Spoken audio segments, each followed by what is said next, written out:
दर्शक बंधुओं, आज हम एक ऐसी यात्रा पर निकलने वाले हैं जो हमें केवल शब्दों के माध्यम से ही नहीं बल्कि भावनाओं के माध्यम से भी बांधेगी। हम गोता लगाएंगे उस प्राचीन ज्ञान के सागर में जिसे स्वयं देवादिदेव महादेव ने माता पार्वती के समक्ष प्रकट किया था। ये कोई साधारण कथा नहीं है, ये उस सनातन सत्य का अनावरण है जो स्त्री के अस्तित्व को परिभाषित करता है, उसे शक्ति देता है और उसे अपने जीवन के सबसे महत्वपूर्ण संबंध पति पत्नी के रिश्ते में सर्वस्व न्योछावर करने की प्रेरणा देता है। इतिहास के पन्नों में समय की धूल और कहानियों की परतों के नीचे कुछ ऐसे रहस्य दबे हैं जिन्हें समझना मानव जीवन को एक नई दिशा दे सकता है। आज हम एक ऐसे ही रहस्य को उजागर करने जा रहे हैं जो युगों युगों से चला आ रहा है और जो हर स्त्री के हृदय में कहीं न कहीं गूंजता है। ये वो सत्य है जिसके लिए स्त्रियां अपना प्रेम, अपना जीवन, अपना सब कुछ समर्पित करने को तैयार हो जाती हैं। सदियों पहले, जब धर्म और मर्यादा के नियम दृढ़ थे, जब रिश्तों की डोर अटूट थी, तब हिमालय की शांत वादियों में कैलाश पर्वत के धवल शिखर पर, जहां ब्रह्मांड की ऊर्जा प्रवाहित होती है, भगवान शिव और आदिशक्ति माता पार्वती विराजमान थे। वे ब्रह्मांड के रहस्यों पर चर्चा करते, सृष्टि के नियम समझाते और जीवन के गूढ़ सिद्धांतों का निरूपण करते। ये वो दिव्य स्थान है जहां से ज्ञान की धाराएं फूटती हैं और संपूर्ण सृष्टि में प्रवाहित होती हैं। एक दिन माता पार्वती, जिन्होंने अपनी अदम्य शक्ति से इस धारा को धारण किया है, पृथ्वी लोक के भ्रमण पर निकली। उन्होंने नगरों, ग्रामों, वनों और पर्वतों को देखा। उन्होंने देखा कि इस धरा पर जीवन के अनगिनत रंग बिखरे हुए हैं। कहीं हर्ष था, कहीं विषाद, कहीं समृद्धि थी, कहीं दरिद्रता। लेकिन एक बात जिसने उनके मन को सबसे अधिक आंदोलित किया, वो थी स्त्री और पुरुष के संबंधों की विविधता।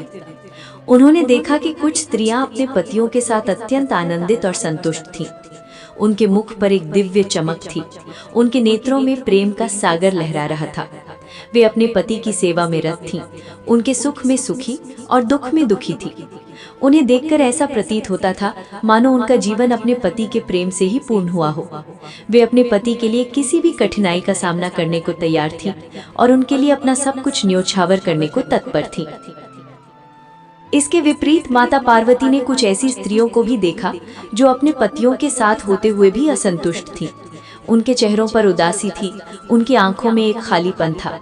वे अपने जीवन में कुछ अभाव महसूस कर रही थीं और उनके संबंध में वो गहराई और संतुष्टि नहीं थी जो उन्होंने अन्य स्त्रियों में देखी थी। ये दृश्य देखकर माता पार्वती के मन में गहन जिज्ञासा उत्पन्न हुई। जब वो कैलाश लौटकर भगवान शिव के समक्ष आईं, तो उनके मुख पर वही प्रश्न अंकित था। वे अत्यंत विनम्रता से बोली, हे प्रभु, मैंने पृथ्वी पर भ्रमण करते हुए अनेक दृश्य देखे, परंतु एक बात ने मुझे बहुत विचलित किया है। मैंने देखा कि कुछ स्त्रियां अपने पतियों के साथ परम आनंद में हैं, जबकि कुछ अन्य स्त्रियां अत्यंत दुखी और असंतुष्ट हैं। ऐसा क्यों है? ऐसी कौन सी विशेष बातें हैं जिनके कारण एक स्त्री अपने पति को देखकर इतना प्रसन्न हो जाती है कि उसके लिए अपना सर्वस्व न्योछावर करने को तैयार हो जाती है? कृपया मुझे इस गूढ़ रहस्य से अवगत कराएं। भगवान शिव ने अपनी प्रिया पार्वती की ओर देखा। उनके मुख पर एक मंद मुस्कान थी जो ब्रह्मांड के रहस्यों को समेटे हुए थी।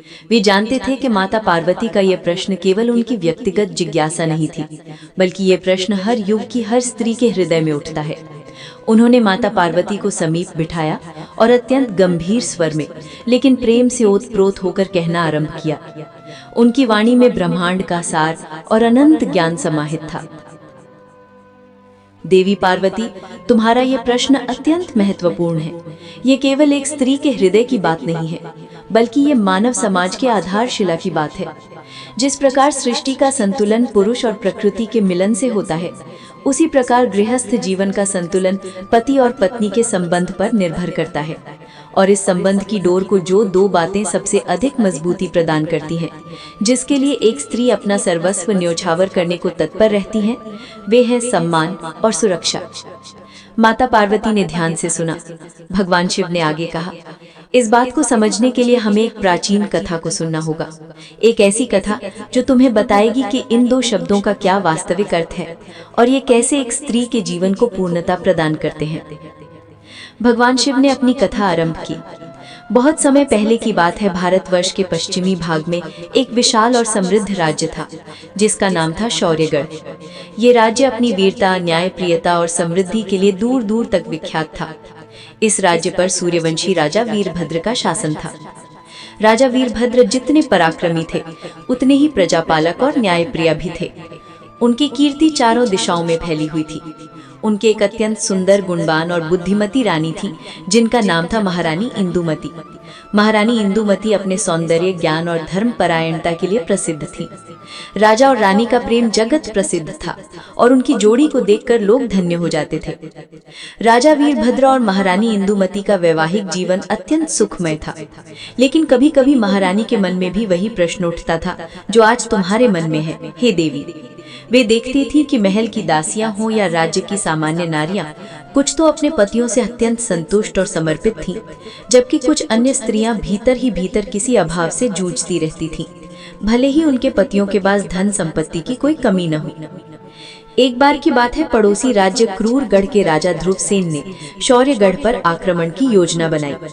राजा ध्रुवसेन एक अत्यंत क्रूर और महत्वाकांक्षी शासक था जिसकी दृष्टि शौर्यगढ़ की समृद्धि पर थी। गुप्तचरों से ये सूचना मिलते ही राजा वीरभद्र ने तत्काल अपनी सेना को युद्ध के लिए तैयार होने का आदेश दिया। युद्ध की आशंका से पूरे राज्य में चिंता का माहौल था। युद्ध की तैयारी चल रही थी। एक शाम राजा वीरभद्र अपनी रणनीति बनाने में व्यस्त थे, तभी महारानी इंदुमती उनके कक्ष में आई। उन्होंने देखा कि राजा गहरे चिंतन में डूबे हुए हैं। महारानी ने धीरे से कहा, महाराज, क्या मैं आपके चिंतन में भागीदार हो सकती हूँ? राजा वीरभद्र ने रानी की ओर देखा। उनके मन में आया कि वो रानी को युद्ध की जटिलताओं से दूर रखें, लेकिन फिर उन्हें याद आया कि इंदुमती केवल उनकी पत्नी नहीं बल्कि उनकी सबसे विश्वसनीय सलाहकार भी हैं। उन्होंने रानी को अपने पास बिठाया और पूरे मामले की जानकारी दी। उन्होंने बताया कि किस प्रकार राजा ध्रुवसेन ने आक्रमण की योजना बनाई है और कैसे उनकी सेना की शक्ति शौर्यगढ़ की सेना से कुछ अधिक है। महारानी इंदुमती ने पूरी बात ध्यान से सुनी। उन्होंने कोई जल्दबाजी नहीं की। उन्होंने अपनी बुद्धिमत्ता का परिचय देते हुए कई महत्वपूर्ण प्रश्न पूछे, जैसे कि शत्रु की सेना की संरचना कैसी है, उनके सेनापति की क्या रणनीति हो सकती है और शौर्यगढ़ के दुर्गों की सुरक्षा कितनी मजबूत है। राजा वीरभद्र ने उनके प्रश्नों का उत्तर दिया और उनकी राय भी ली।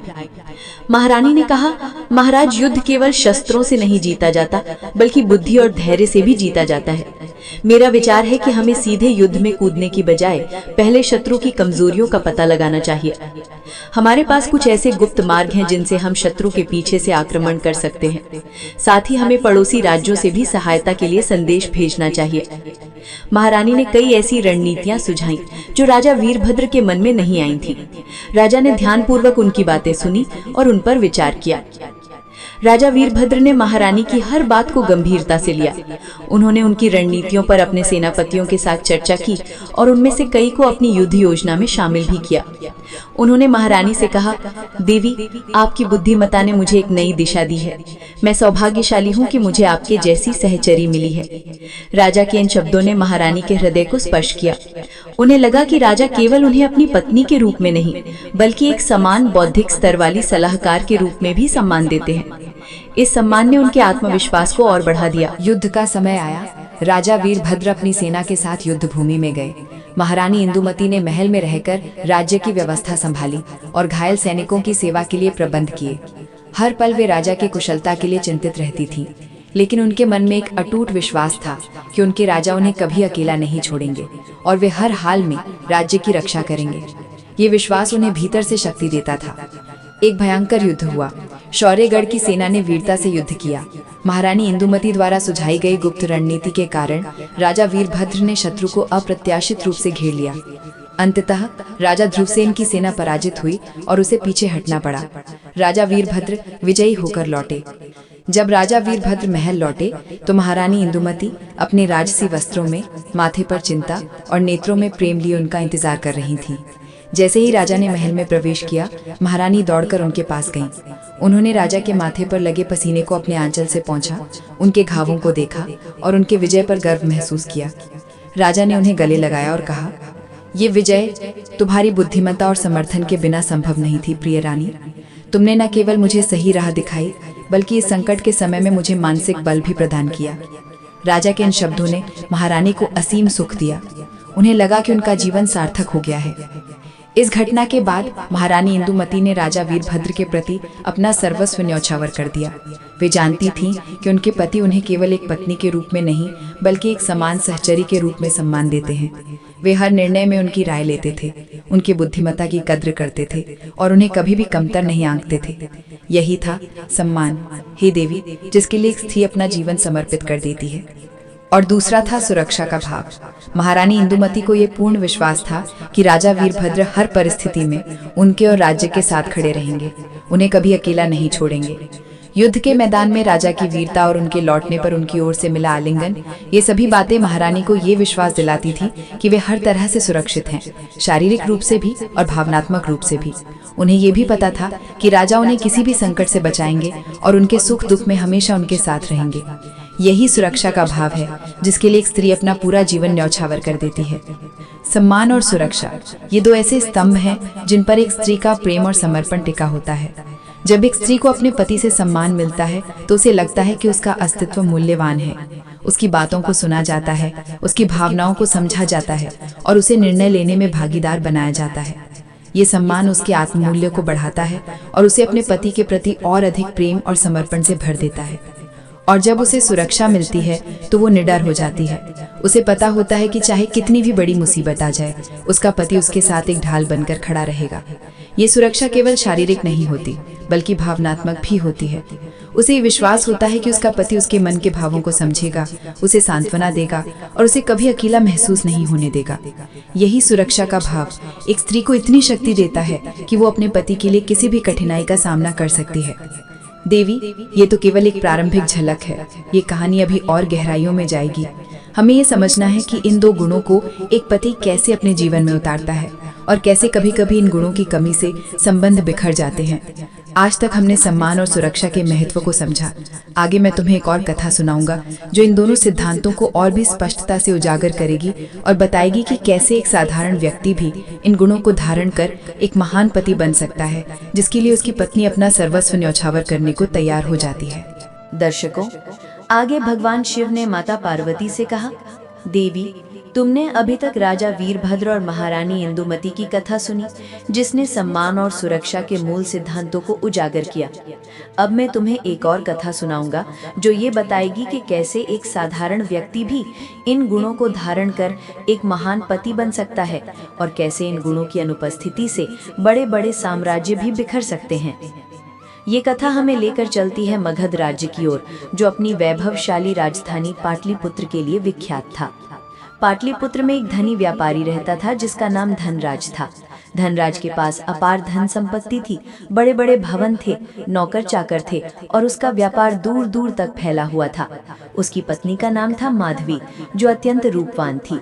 माधवी को जीवन की सभी भौतिक सुख सुविधाएं प्राप्त थी। महंगे वस्त्र, आभूषण, स्वादिष्ट भोजन, उसे किसी चीज की कमी नहीं थी। लेकिन माधवी के मुख पर अक्सर एक उदासी छाई रहती थी। वो धनराज के साथ होते हुए भी अकेली महसूस करती थी। धनराज अपने व्यापार में इतना व्यस्त रहता था कि उसे माधवी के लिए समय ही नहीं मिलता था। वो उसे केवल अपने घर की स्वामिनी और अपने बच्चों की माता के रूप में देखता था, लेकिन कभी भी उसकी भावनाओं को समझने का प्रयास नहीं करता था। धनराज अपनी व्यापारिक यात्राओं पर महीनों बाहर रहता था। जब वो घर लौटता तो थका हारा होता और केवल अपने व्यापार की बातें करता। वो कभी माधवी से पूछता नहीं था कि उसने उन महीनों में कैसा महसूस किया, किन कठिनाइयों का सामना किया या उसके मन में क्या विचार आए। माधवी कभी अपनी कोई राय देती भी तो धनराज उसे अनसुना कर देता या उसे महिलाओं की बात कहकर टाल देता। उसे लगता था कि माधवी का काम केवल घर संभालना है और उसके निर्णयों में हस्तक्षेप करना नहीं। इस प्रकार माधवी को कभी भी धनराज से सम्मान का अनुभव नहीं हुआ। इसके अलावा धनराज एक बहुत ही लापरवाह व्यक्ति था। वो अपने धन और अपनी सुरक्षा पर बहुत ध्यान देता था, लेकिन माधवी की सुरक्षा को लेकर उतना गंभीर नहीं था। एक बार उनके घर में चोरी हो गई। चोरों ने माधवी के कीमती आभूषण चुरा लिए और उसे डरा धमकाकर चले गए। जब धनराज लौटा तो उसने चोरों को पकड़ने और अपने आभूषणों को वापस पाने के लिए तो बहुत प्रयास किए, लेकिन माधवी के मानसिक आघात को समझने और उसे दिलासा देने का कोई प्रयास नहीं किया। उसने केवल तुमने ध्यान क्यों नहीं दिया कहकर उसे ही दोषी ठहराया। माधवी को उस समय लगा कि वो अकेली है और उसका पति उसे सुरक्षा देने में असमर्थ है या उसकी भावनाओं की सुरक्षा को महत्व नहीं देता। माधवी सभी सुख सुविधाओं के बावजूद एक रिक्तता महसूस करती थी। उसे लगता था कि उसका जीवन अर्थहीन है, क्योंकि उसके पति से उसे वो सम्मान और सुरक्षा नहीं मिल रही थी जिसके लिए एक स्त्री का हृदय तरसता है। उसका प्रेम धीरे धीरे क्षीण होता जा रहा था और उसका समर्पण समाप्त होता जा रहा था। अब देवी, मैं तुम्हें इसी मगध राज्य के एक अन्य भाग में ले चलता हूँ, जहाँ एक छोटे से गांव में एक निर्धन किसान रहता था जिसका नाम था अर्जुन। अर्जुन की पत्नी का नाम था मीरा। अर्जुन और मीरा अत्यंत निर्धन थे। उनके पास ना तो कोई बड़ा महल था और ना ही कोई धन संपत्ति। वे एक छोटी सी कुटिया में रहते थे और खेतों में कठिन परिश्रम करके अपना जीवन यापन करते थे। लेकिन मीरा के मुख पर हमेशा एक संतोष और प्रसन्नता की चमक रहती थी। वो अर्जुन के साथ अत्यंत आनंदित और समर्पित थी। अर्जुन भले ही निर्धन था, लेकिन उसके पास एक विशाल हृदय था। वो मीरा को अपने जीवन का सबसे महत्वपूर्ण हिस्सा मानता था। जब अर्जुन सुबह खेत पर जाने के लिए तैयार होता तो मीरा उसके लिए भोजन बनाती। अर्जुन कभी भी भोजन को खाने से पहले मीरा से पूछता कि क्या तुमने खा लिया मीरा, और यदि मीरा ने नहीं खाया होता तो वो पहले उसे खाने के लिए कहता। खेतों में काम करते समय अर्जुन मीरा के साथ काम करता, लेकिन कभी भी उसे अकेले भारी काम नहीं करने देता। वो मीरा से पूछता कि मीरा, तुम्हें क्या लगता है इस बार फसल कैसी होगी, हमें कौन सी फसल बोनी चाहिए। वो उसकी राय को महत्व देता, भले ही वो एक किसान की पत्नी थी जिसकी राय को अक्सर तुच्छ समझा जाता था। अर्जुन जानता था कि मीरा का ज्ञान और उसकी समझ उसके लिए अत्यंत महत्वपूर्ण है। ये था मीरा के लिए सम्मान, जिसे अर्जुन अपने हर व्यवहार में दर्शाता था। एक बार उनके गांव पर डाकुओं का हमला हो गया। डाकू गांव के लोगों से जबरन धन और अनाज लूट रहे थे। गांव के सभी लोग डर के मारे छिपे हुए थे। अर्जुन ने देखा कि डाकू मीरा की ओर बढ़ रहे हैं। बिना एक पल सोचे अर्जुन डाकुओं के सामने खड़ा हो गया। वो जानता था कि डाकुओं से लड़ना उसकी जान के लिए खतरा हो सकता है, लेकिन वो मीरा को अकेला और असुरक्षित महसूस नहीं करा सकता था। उसने अपनी लाठी उठाई और डाकुओं से भिड़ गया। वो अपनी जान की परवाह किए बिना मीरा की रक्षा कर रहा था। गांव के अन्य लोग भी अर्जुन की हिम्मत देखकर डाकुओं से भिड़ गए और अंततः डाकू भाग खड़े हुए। डाकुओं के जाने के बाद मीरा ने देखा कि अर्जुन के शरीर पर कई चोटें आई थी। वो रो पड़ी। अर्जुन ने उसे अपने आंचल में लिया और कहा, चिंता मत करो मीरा, जब तक मैं हूँ तुम्हें कोई हानि नहीं पहुँचा सकता। मैं तुम्हें कभी अकेला नहीं छोड़ूंगा। अर्जुन के इन शब्दों ने मीरा के हृदय को गहरा विश्वास दिलाया।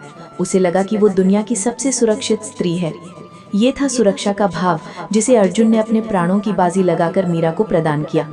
माधवी, जो धन संपत्ति में डूबी हुई थी, अपने पति से सम्मान और सुरक्षा न मिलने के कारण दुखी थी। वहीं मीरा, जो निर्धन थी, अपने पति अर्जुन से मिले सम्मान और सुरक्षा के कारण परम सुखी थी। भगवान शिव ने माता पार्वती से कहा, देवी, यही है वो गूढ़ रहस्य। एक स्त्री के लिए धन संपत्ति और बाह्य सुख सुविधाएं गौण हो जाती हैं जब उसे अपने पति से सच्चा सम्मान और सुरक्षा मिलती है। सम्मान का अर्थ है उसकी पहचान को स्वीकार करना, उसकी बातों को सुनना, उसके विचारों का आदर करना, उसे जीवन के निर्णयों में समान भागीदार समझना और उसे केवल अपनी संपत्ति या वस्तु के रूप में न देखकर एक आत्मा के रूप में देखना। जब एक पति अपनी पत्नी के अस्तित्व को महत्व देता है, उसकी इच्छाओं को समझता है और उसकी गरिमा को बनाए रखता है, तो वो स्त्री उस पति के लिए कुछ भी करने को तैयार हो जाती है। उसे लगता है कि वो स्वयं में पूर्ण है और उसका पति उसके इस पूर्ण अस्तित्व को स्वीकार करता है। और सुरक्षा का अर्थ है केवल शारीरिक सुरक्षा नहीं, बल्कि भावनात्मक और मानसिक सुरक्षा भी। जब एक स्त्री को ये विश्वास होता है कि उसका पति हर परिस्थिति में, चाहे संकट कितना भी बड़ा क्यों ना हो, उसके साथ खड़ा रहेगा, उसे कभी अकेला नहीं छोड़ेगा और उसकी भावनाओं को समझेगा, तो वो स्त्री निडर हो जाती है। उसे ये विश्वास होता है कि उसका पति उसके लिए एक ढाल है जो उसे हर प्रकार की विपत्ति से बचाएगा, चाहे वो बाहरी खतरा हो या आंतरिक भय। ये सुरक्षा उसे मानसिक शांति देती है और उसे अपने पति के प्रति अगाध विश्वास और समर्पण से भर देती है। वो जानती है कि उसका पति उसके सुख और कल्याण के लिए कुछ भी कर सकता है। ये सम्मान और सुरक्षा ही है, हे देवी, जो एक स्त्री के हृदय में अपने पति के प्रति अगाध प्रेम, अटूट विश्वास और पूर्ण समर्पण को जन्म देते हैं। इन्हीं दो बातों के लिए एक स्त्री अपना जीवन, अपना सुख और अपना सर्वस्व न्योछावर करने को तैयार हो जाती है। जिस संबंध में ये दो गुण विद्यमान होते हैं, वो संबंध अमर हो जाता है, और जिस संबंध में इनकी कमी होती है, वो कितना भी समृद्ध क्यों ना हो, धीरे धीरे बिखर जाता है। इसलिए हे देवी, ये समझो कि एक पति का कर्तव्य केवल अपनी पत्नी को भोजन और वस्त्र प्रदान करना नहीं है, बल्कि उसे सम्मान देना, उसकी भावनाओं को समझना और उसे हर प्रकार से सुरक्षित महसूस कराना भी है। जब एक पति इन गुणों को अपने जीवन में धारण करता है, तो उसकी पत्नी उसके लिए एक देवी बन जाती है, जो उसके हर कदम पर उसके साथ खड़ी रहती है और उसके लिए कुछ भी कर गुजरने को तैयार हो जाती है। भगवान शिव ने अपनी कथा समाप्त की। माता पार्वती ने गहन चिंतन किया। उनकी मुख पर अब कोई प्रश्न नहीं था, बल्कि एक गहरी समझ और संतोष का भाव था। उन्होंने देखा कि भगवान शिव ने उन्हें केवल एक कथा नहीं सुनाई थी, बल्कि स्त्री पुरुष के संबंध का मूल मंत्र समझाया था। उन्होंने अनुभव किया कि स्वयं भगवान शिव ने भी अपने व्यवहार से उन्हें यही सम्मान और सुरक्षा प्रदान की है, और इसीलिए उनका प्रेम भगवान शिव के प्रति अटूट है। हे प्रभु, माता पार्वती ने कहा, आज आपने मुझे वो ज्ञान दिया है जो हर स्त्री के जीवन को पूर्णता प्रदान कर सकता है। मैं समझ गई हूँ कि एक स्त्री के लिए सबसे बड़ा धन उसका पति द्वारा दिया गया सम्मान और उसकी सुरक्षा का अटूट विश्वास है। इन्हीं दो बातों के लिए एक स्त्री अपना सर्वस्व न्योछावर करने को तैयार हो जाती है। भगवान शिव और माता पार्वती कैलाश के दिव्य वातावरण में विराजमान थे, जहाँ उनकी ये ज्ञान चर्चा ब्रह्मांड में गूंज रही थी और युगों युगों तक मानव